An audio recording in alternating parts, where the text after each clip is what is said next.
marché a tendance à parler d'une hausse des prix globalement.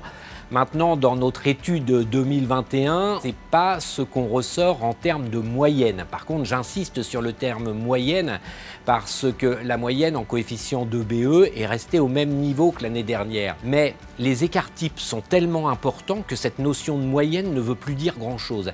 Ce que l'on observe vraiment au niveau de cette étude, ça confirme ce qu'on a vu depuis 5 ans, c'est-à-dire la naissance de 2 marchés. Un marché avec des officines qui font plus de 2 millions de chiffres d'affaires, où on a vraiment là une tendance haussière assez nette, et un marché avec des officines de moins de 1,2 million de chiffre d'affaires, où là effectivement j'ai une tendance baissière. Donc il faut analyser vraiment en fonction, la taille est devenue un vrai critère déterminant dans le prix. D'autant plus que sur les marchés des pharmacies de moins de 1,2 million, moins de 1 million, on est plutôt sur des marchés qui ne sont pas très prisés, où là c'est plus l'acheteur qui va être force de négociation. Par contre, sur les marchés avec des officines de taille importante, il y a assez peu d'offres et beaucoup de demandes, donc forcément une montée assez forte des prix.